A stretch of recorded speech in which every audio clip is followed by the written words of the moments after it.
ഫെബ്രുവരി 10-നാണല്ലോ സമരം ഇവിടെ ആരംഭിച്ചത്. ആ ദിവസം എല്ലാവരും വന്ന് അതിശക്തമായ ഒരു സമരം. അതിൻ്റെ ബാക്കി കാര്യങ്ങളുടെ ഡീറ്റെയിൽസ് ഞങ്ങൾ ആലോചിച്ചില്ല. എന്തായാലും ഫെബ്രുവരി 10-ന് ആയിരങ്ങളായി ഇവിടെ അണിചേരാനാണ് ഞങ്ങൾ തീരുമാനിച്ചിരിക്കുന്നത്. ജില്ലാതലത്തിലെ സമരപരിപാടി എന്ന് പറയുമ്പോൾ പ്രത്യേകിച്ചൊരു സമര കേന്ദ്രമില്ല. സ്വാഭാവികമായും മറ്റൊരർത്ഥത്തിൽ പറഞ്ഞാൽ ഈ സമരം ചെറു സമരങ്ങളായി പല സ്ഥലത്തും ഉണ്ടാകും എന്നതല്ലാതെ അതിൻ്റെ ആ ഒരു അർത്ഥത്തിൽ രാപ്പകൽ സമരം അവസാനിക്കുന്നതിനൊപ്പം തന്നെ ആ വലിയൊരു പ്രക്ഷോഭം അവസാനിക്കുകയാണ്. ഇല്ല, വലിയ പ്രക്ഷോഭം അവസാനിക്കല്ല. ഞങ്ങൾ സമരത്തിന് ഒരു ഉയർന്ന ഘട്ടത്തിലേക്ക് പോവാണ്. സംസ്ഥാനത്ത് കേന്ദ്രീകരിച്ചിരുന്ന ഈ സമരം ജില്ലകളിലേക്ക് പോവുകയാണ്. അത് വിവിധ തലങ്ങളിലുള്ള സമരപരിപാടികൾ ഞങ്ങൾ കൈക്കൊള്ളും. ഇപ്പോൾ തന്നെ നമ്മൾ നടത്തിക്കൊണ്ടിരിക്കുക. ഇതിനകം നമ്മൾ എല്ലാ ജില്ലകളിലും 100 കണക്കിന് പ്രതിഷേധ സദസ്സുകൾ സംഘടിപ്പിച്ചു കഴിഞ്ഞു. അപ്പോൾ അത് ഞങ്ങൾ തുടരും. പിന്നെ ഈ ഫെബ്രുവരി 10-ന് ആയിരങ്ങളായി ഇവിടെ അണിചേരത്തക്ക തരത്തിലുള്ള സംഘാടന പ്രവർത്തനം ഉൾപ്പെടെയുള്ള അത് സമരപ്രവർത്തനം തന്നെയാണ്. തദ്ദേശ സ്വയംഭരണ തെരഞ്ഞെടുപ്പിൽ LDF-നും CPIM-നുമെതിരെ പ്രചരണ രംഗത്തേക്ക് ഇറങ്ങാനുള്ള ഒരു തീരുമാനം നിങ്ങൾ എടുത്തിരുന്നു. അത് അതേപടി കണ്ടിന്യൂ ചെയ്യണോ? തീർച്ചയായിട്ടും. ഈ സമരത്തെ ഇത്രത്തോളം, ഈ സമരത്തിൻ്റെ ഡിമാൻഡുകളോട് ഇത്രത്തോളം നിഷേധാത്മകമായ ഒരു സമീപനം കൈക്കൊണ്ട ഒരു സർക്കാരിന് വോട്ട് കൊടുക്കരുതെന്ന് ഞങ്ങൾ ആവശ്യപ്പെടും.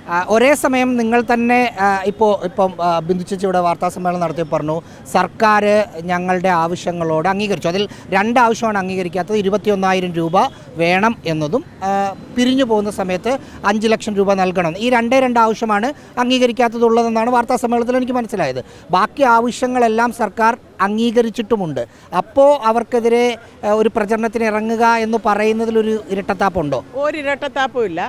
അതായത് ഏറ്റവും ബേസിക് ആയിട്ടുള്ള ഡിമാൻഡാണ്. ഒരു മനുഷ്യൻ്റെ ജീവിതം നിലനിർത്താൻ വേണ്ടിയിട്ട് അവൻ അധ്വാനിക്കുന്നതിന് അവൻ്റെ വേതനം വെറുതെ അല്ലല്ലോ ചോദിക്കുന്നത്. അവൻ കൊടുക്കുന്ന അധ്വാനത്തിന് വേതനം കൊടുക്കണമെന്ന് ആവശ്യപ്പെട്ടുകൊണ്ടാണ്. ഈ 1000 രൂപ എന്ന് പറഞ്ഞാൽ 33 രൂപ 33 പൈസയാണ്.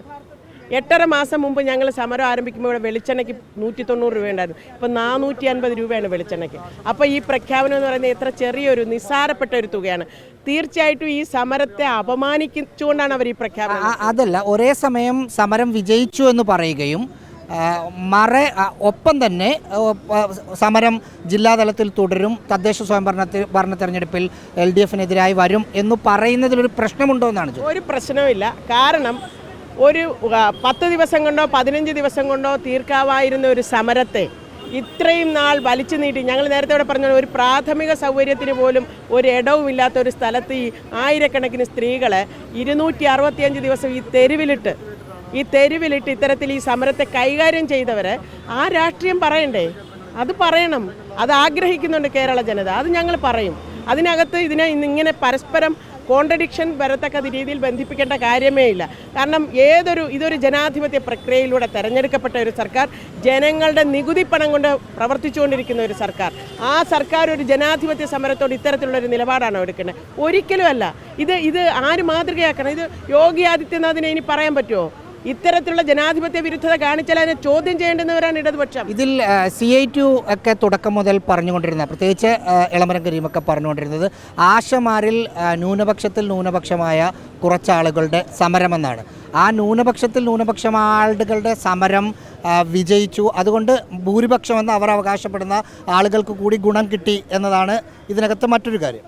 തീർച്ചയായിട്ടും അങ്ങനെയാണല്ലോ. നമ്മളൊരു തൊഴിലാളി സമരം നടത്തുമ്പോഴത്തേക്ക് സമരത്തിൽ നിൽക്കുന്ന തൊഴിലാളികൾക്ക് വേണ്ടി മാത്രം നേട്ടങ്ങളല്ലല്ലോ, മൊത്തത്തിൽ ആ മേഖലയുള്ള എല്ലാവർക്കും വേണ്ടിയിട്ടാണ്. ഞങ്ങൾ തുടക്കം മുതൽ പറയുന്നു, സമരത്തോടൊപ്പം വന്ന ആളുകൾ, അത് ന്യൂനപക്ഷമാണോ ഭൂരിപക്ഷമാണോ എന്ന് ഇവിടെ ഈ മാധ്യമങ്ങളിലൂടെ വന്നിട്ടുള്ളതും തെളിയിക്കപ്പെട്ടിട്ടുള്ള സത്യമാണ്. ആ സമരത്തോടൊപ്പം നിൽക്കുന്നവർക്കല്ല, 26,125 ആശമാർക്കും നേട്ടം ഉണ്ടാക്കാൻ വേണ്ടിയിട്ടാണ്. നമ്മൾ ഈ സമരം തുടങ്ങിയതിന് ശേഷം 53,500 രൂപയുടെ സാമ്പത്തിക നേട്ടമുണ്ട്. അത് 26,125 ആശമാർക്കും ലഭിക്കുന്നതാണ്. പലതരത്തിലുള്ള ബുദ്ധിമുട്ടുകൾ 265 ദിവസം എന്ന് പറയുന്നത് വലിയൊരു ദിവസമാണ്, ഒത്തിരി വലിയ ദിവസമാണ്. പലതരത്തിലുള്ള ഇവിടെ നമ്മൾ ഈ നിൽക്കുന്ന ഈ സമര പന്തൽ ടാർപോളിൻ കെട്ടാൻ പറ്റിയില്ല, മഴയത്ത് നിന്നു. നിങ്ങൾ ഉപജീവനാർത്ഥം തയ്യൽ മെഷീൻ കൊണ്ടുവന്നു. ആ തരത്തിൽ വലിയ ക്രൈസിസിനെ അഭിമുഖീകരിച്ച് സക്സസ് ആയ ഒരു സമരം നടത്തി എന്നൊരു ചാരിതാർത്ഥ്യമുണ്ട്.